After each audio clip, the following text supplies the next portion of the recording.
Israel और Hamas की जंग बहुत ज्यादा लंबी खिंच चुकी है। इसकी उम्मीद इजरायल को कभी भी नहीं थी। इजरायल ने कभी भी इस बात का अनुमान या अंदाजा नहीं लगाया था कि हमास के साथ कोई जंग उसकी महीनों तक खिंचेगी, लेकिन ऐसा होता हुआ साफ दिख रहा है। नुकसान बहुत ज्यादा हो चुका है। आम नागरिक गाजा में बहुत ज्यादा परेशान हैं। उनको तितर बितर करने का पूरा प्रयास है इजरायल का, और इसी वजह से उसको अब विरोध भी झेलना पड़ रहा है। जो हमले अब तक उसने किए गाजा पर, उसकी वजह से जो आम नागरिक वहां पर रह रहे थे गाजा में, उनको विस्थापित होना पड़ा है, यानी कि उनको इधर उधर भागना पड़ रहा है।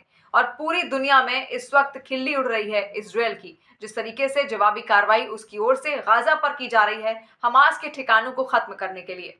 लेकिन कई सारे देश ऐसे हैं जो इजरायल का समर्थन भी कर रहे हैं, लेकिन उन्हीं देशों में कई लोग भी ऐसे हैं जो इजरायल की खिलाफत कर रहे हैं। वो खुश नहीं है जो काम इजरायल कर रहा है, और ऐसे में अब उसका जो अशदोद शहर है वो निशाने पर आ चुका है।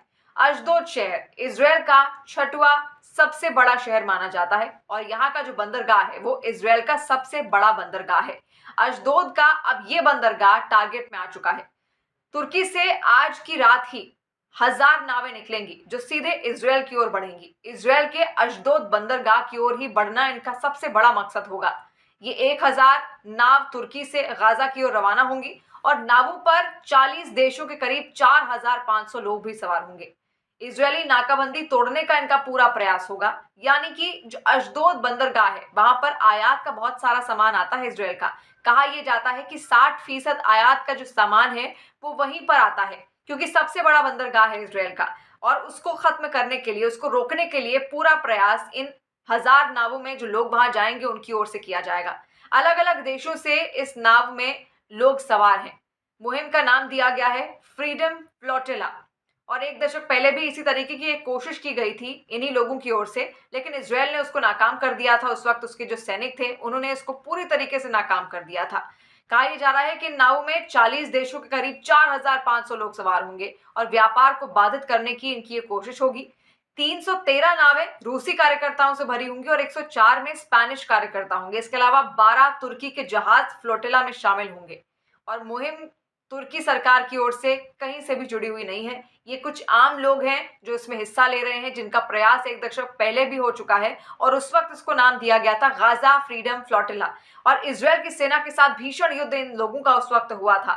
उस वक्त 600 से ज्यादा लोग नावों में सवार होकर इसी तरीके से इजरायल के बंदरगाह की ओर आगे बढ़े थे, और उनका एक ही मकसद था, गाजा को बचाना और इजरायल को खत्म करना। इजरायल में जो भी साजो सामान आ रहा है, खाने पीने का सामान जो भी आयात होता है, अशदोद बंदरगाह पर ही होता है। और ऐसे में वहां अगर सप्लाई रोक दी जाए तो काफी दिनों तक इजरायल को भारी भरकम नुकसान झेलना पड़ सकता है। उसके पास खाने पीने की सामान की कमी और कई चीजों की कमी हो सकती है जो उसको आयात होते हैं।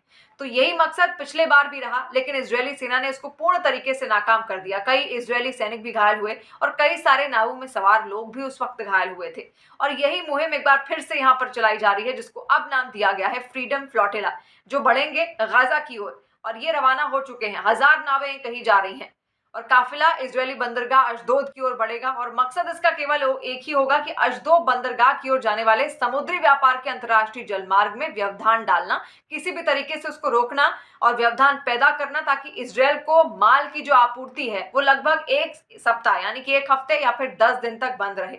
देखिए, सबसे बड़ा शहर अशदोद माना जाता है, वहां का छठवां सबसे बड़ा शहर और सबसे बड़ा बंदरगाह भी। इसी वजह से अब इन तमाम लोगों की निगाहें वहां पर टिकी हुई हैं। अलग अलग देशों के लोग हैं जो इन नावों में सवार होकर गाजा की तरफ बढ़ रहे हैं, इजरायल को रोकने के लिए, इजरायल की सेना को रोकने के लिए, ताकि उनको जो सामान की आपूर्ति है वो ना हो सके। और ऐसे में उसको रोकने का पूरा प्रयास किया जा रहा है। कहा जा रहा है कि इसमें जो लोग हैं वो अमेरिका, ब्रिटेन, लग्जमबर्ग और इसके अलावा रशिया, जर्मनी और स्पेन और पोलैंड के लोग भी इसमें शामिल हैं। तो देखिए किस तरीके से रोकने का प्रयास यहाँ पर हर तरीके से किया जा रहा है।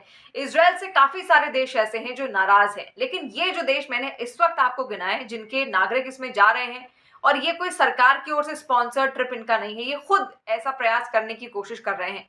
और कहा यह जा रहा है कि ये जो लोग हैं बेहद नाराज हैं इजरायल की कार्रवाई से, इसी वजह से उन्होंने इस तरीके का कदम उठाया है। इसमें ऐसे यहूदी भी हैं जो इजरायल का समर्थन नहीं करते, यानी कि इजरायल के खिलाफ उनकी नाराजगी है। ऐसे यहूदी भी नावों में बैठकर सीधे इजरायल की तरफ जाएंगे, ताकि इजरायल के अशदोद बंदरगाह पर वो कब्जा कर सकें और इसराइल को रोकने का प्रयास उनकी ओर से किया जाए। इसके अलावा यूरोप और अमेरिका की ओर से $14,000 का खर्च भी यहां पर किया जाएगा इस पूरे ट्रिप को लेकर जो इन्होंने बनाया है इसराइल को रोकने के लिए। तो आगे इसराइल इसको लेकर किस तरीके की रणनीति बनाता हुआ नजर आएगा, इस पर भी निगाहें टिकी होंगी, क्योंकि अशदोद बंदरगाह बहुत ज्यादा महत्वपूर्ण है इसराइल के लिए।